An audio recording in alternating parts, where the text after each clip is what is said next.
The workforce is changing, and we'll look at the financial impact of it from a tax perspective, we'll look at it from a labour rights perspective, and also from an HR perspective, how you manage your workforce.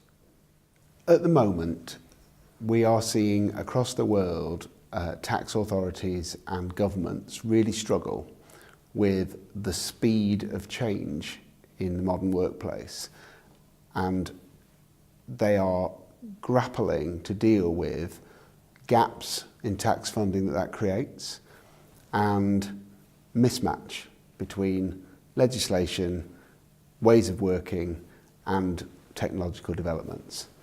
And that's giving rise to challenges across the globe, but also real challenges for employers in knowing what to do now and what to anticipate they may need to do next.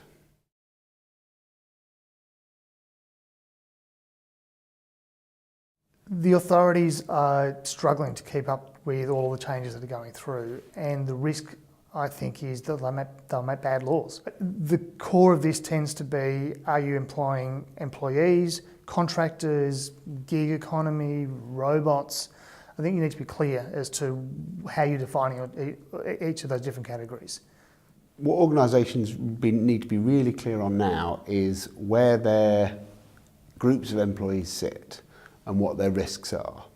So many organisations are used to having employees, self-employed contractors, without having to think about the status of those individuals because it seemed relatively natural. What we're seeing now as ways of working develop is a blurring of distinctions between those people who are employed in the office a lot of the time and those people who are self-employed and taking their own risks.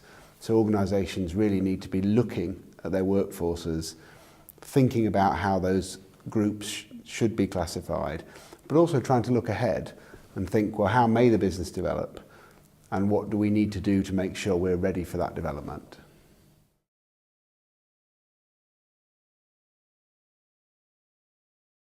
Being more clear about who they're hiring and are they calling them employees, contractors, and having that analysis there ready for the conversations that will likely come from the authorities. So we're working with a number of clients at the moment who are asking us to do a formal assessment for them of, what does this workforce actually look like? Is it a workforce of employees? Is it a workforce of self-employed contractors? What are the legal authorities likely to say if we're challenged? What are the tax authorities likely to say? And sometimes, how do we bring the difference between those two together? So we are actively working with a number of clients at the moment to look at workforce risk and think both about current state and potential future state.